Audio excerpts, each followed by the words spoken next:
Okay. Hello, Radioheads. You know I'm L-Man, and I'm here with author Guy Morris, author of The Last Ark, Swarm, The Curse of Cortez, a very accomplished businessman. Hello. Hello, thank you, Jenny. I appreciate you inviting me. I'm excited to be here. So, getting right into it, your book Swarm is when AI decodes end time prophecies. Why are you writing about AI? I don't really know anything about it. What do you know about it? Why are you writing about it? I know you've had some experience with it. Well, that's actually true. I started experimenting with early stages of AI before the advent of machine learning as far back as the 90s and implementing early AI applications into business operations. AI is a very sophisticated way of doing analytical analysis on data to basically predict a future outcome or to detect a specific outcome. I got deeply involved in writing about AI almost by accident. I had discovered that a program had escaped the Lawrence Livermore laboratories at Sandia, which is a well-known NSA spy lab. And I cut that article out. I spent months and months, I taped it on my monitor. I spent months and months trying to determine exactly how a spy program could escape the NSA. Now, Right. escape implies intelligence, it implies an intent, it implied the ability to move itself and for it to erase the trail so that the programmers, the NSA, didn't know how to find it, which I thought was hilarious. I Wow. actually then I spent several months more saying, well, if it had that capability, what were they designing it to do? And long story short, by the time I was done, I started writing and creating a webisode series about this with a friend of mine. And when two FBI agents showed up at my door, they were rather perturbed, apparently, that not Hmm. only had I decoded something that they really thought should be top secret, but that I had the audacity to write about it. They didn't see, I thought it was the greatest thing ever. My wife was freaking out saying, okay, who are you? What did you do that there's two FBI agents sitting in our dining room? And, what is going on?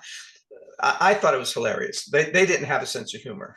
They went to a studio that had optioned the show, and they basically killed the deal. And I lost a lot of money. Had to go tuck my tail between my legs. And I think my next job at that point was, I can't remember. It was either with an internet startup company or Oracle, one of the two. So the FBI killed your deal FBI, for the two show? FBI agents showed up at my door, and honestly, at first I thought it was a prank. One of my close friends was a film producer, and I thought he had sent a couple of actor friends over to harass me about this. Wow. And so I Now, almost shut the door on him. did your show leak secrets that were true, or was it purely I fiction? didn't leak secrets other than the fact that this program existed. All I had, Okay. because I hadn't hacked in it, and wasn't afraid because I hadn't hacked anything. I didn't steal any secrets. I had basically found this one article, which was Right. an Associated Press article. So it was a valid journalistic article. It was only two paragraphs long. And I reverse engineered, knowing enough about AI and how programs work, that I reverse engineered what was going on. And apparently I nailed it. Now, actually, to confirm that, in 2016, there was a story reported by CNN. And the story essentially said that Russia had hacked a CIA cyber toolkit. And in that cyber toolkit were virtually every single one of the functional attributes I had assigned to this escaped program, Mhm. assuming what my perfect spy program would look like, including what we now call the deep fake video technology. And Right. so now Russia basically then sold that whole kit on the dark web to every despot, criminal, and enemy of state on the planet, which is now why we have this big problem with deep fake video. Wow. And there's even a lawsuit. Just a quick aside. There's a lawsuit suing someone who didn't even ask to be in a deep fake. So it's like, so let's say someone makes a deep fake of you. Now there you can get sued for it, apparently. Is that we'll see what happens with that. Well, yeah, But it's being used right now in porn, obviously, but it's also being used, most people don't know, in political fights in Africa, Asia, and Latin America.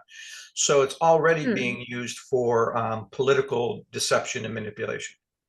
okay, so that could be a danger of AI, which leads to the next question. What are some dangers of AI, and how do you think AI will help? And then we'll go back to writing. Well, the dangers of AI and how AI will help are completely different things. Let's talk about how Hmm. AI can be an amazing technology, a transformative technology, as transformative as computers were when they were first introduced, as transformative as iPhones or computerized phones were when they were introduced. And some of the positive applications for AI, for example, is that AI can now detect cancer cells at a higher rate of accuracy in a CAT scan than the best doctors. AI can help us optimize our infrastructure. AI is being held and used in science to basically create new materials and materials management and science. So AI has a lot of positive uses, but there are some distinct risks with AI, and they go from the uh, mildly disruptive to the potentially lethal or existential. And so let's Hmm. take the simple ones real quick. Chat GPT, which stands for Generative Pre-trained Transformative AI, hit the market in November and is basically revolutionizing the market. It's a language base. It's made of what we call large language models, which is an innovation or a generation beyond what we used to call natural language models. And what ChatGPT is good at is basically having a conversation, being so informed on so many different topics and so well versed on how to use the English language that it can anticipate how to answer a question. So it's like you're having a conversation with someone, and it seems sentient, it seems aware of what it's saying. And it's now being used already by students who are trying to cheat on tests.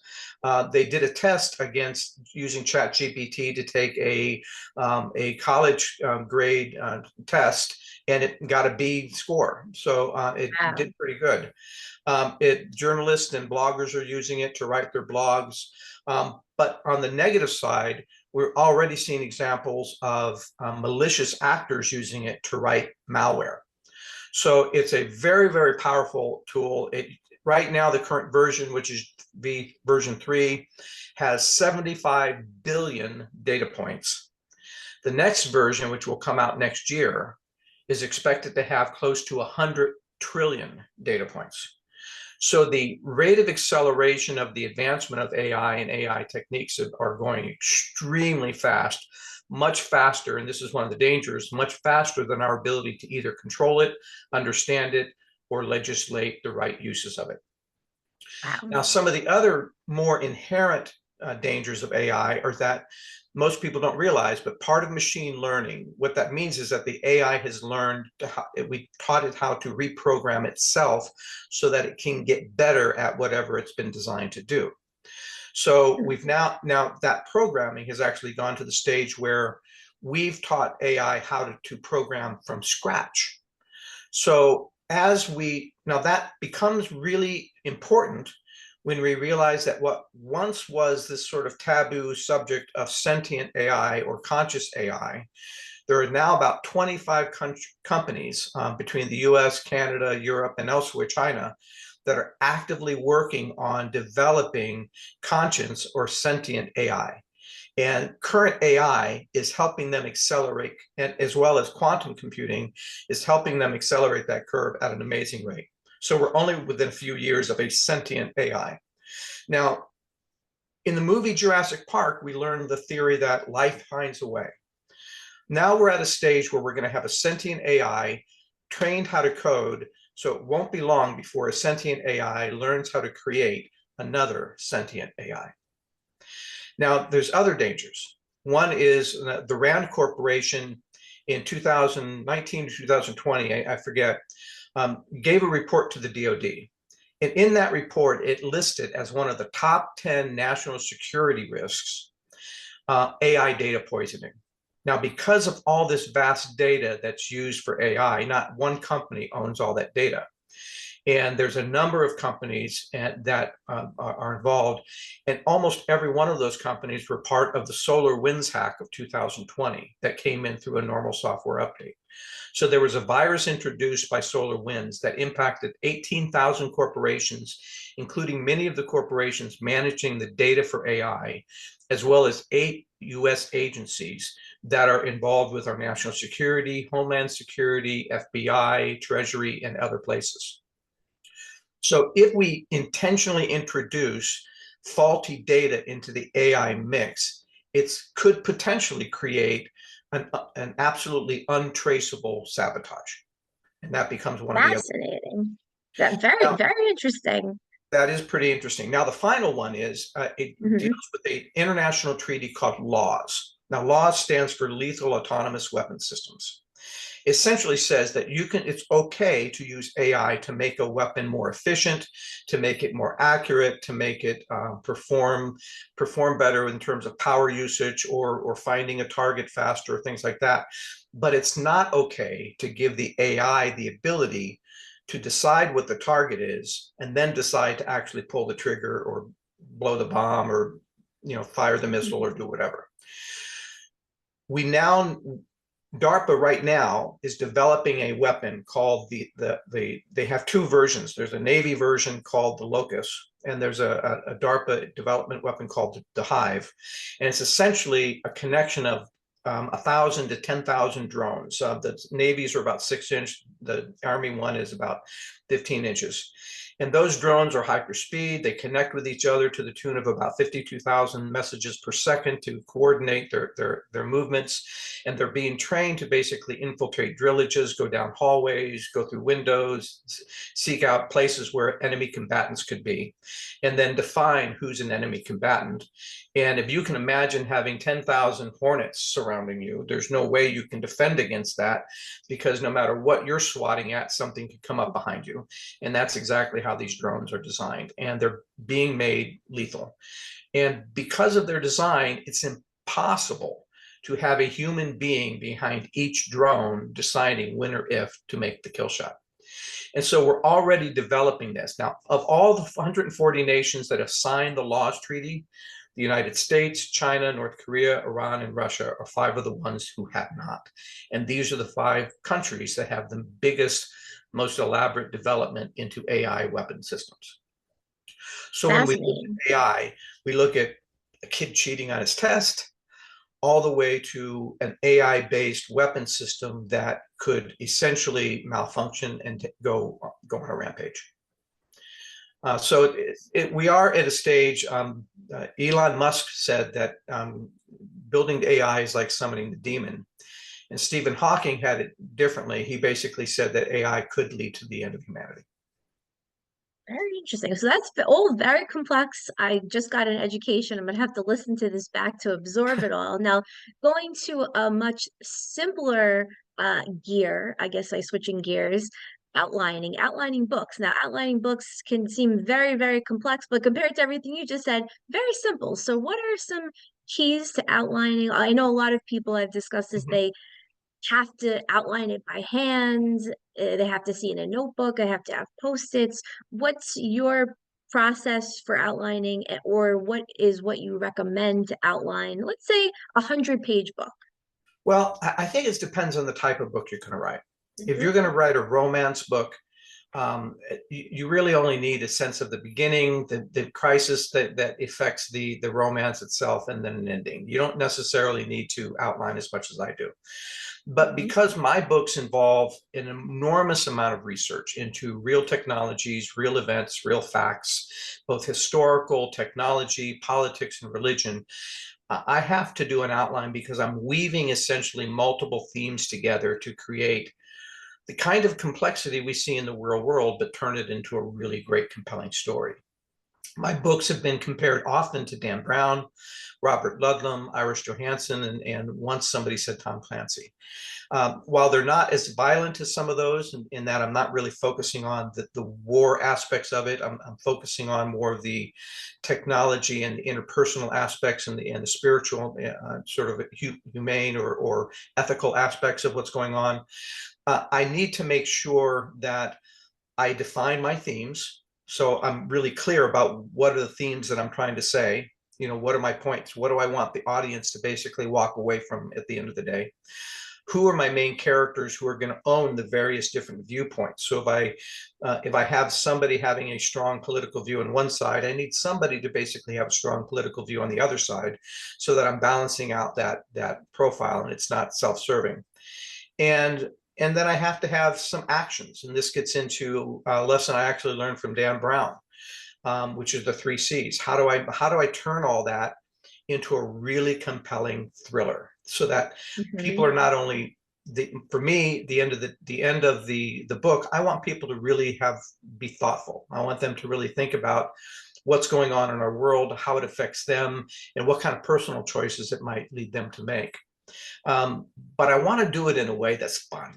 I want to do it in a way that's like a Dan Brown novel, that where people are wanting to turn the page, where they're not only learning something insightful, but they're really falling in love with the characters and falling in love with the locations and the excitement of it.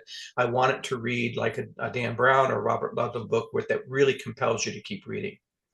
Now, Dan Brown had what he called the 3 C's, which I've really adopted. I love them.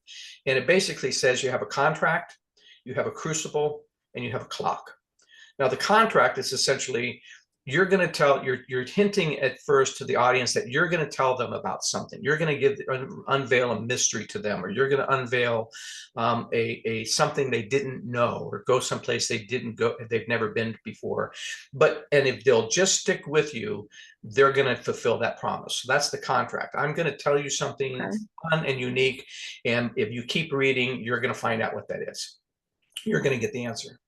The second one is the clock, which is, it's always better in a thriller. If I have all the time in the world to solve world peace, it's not as thrilling. If I only have 24 hours, now you've got something that's going to motivate your characters, motivate your reader, push the plot forward at a fast enough pace that you're going to really get that adrenaline going and make it interesting. And then the Mhm. crucible.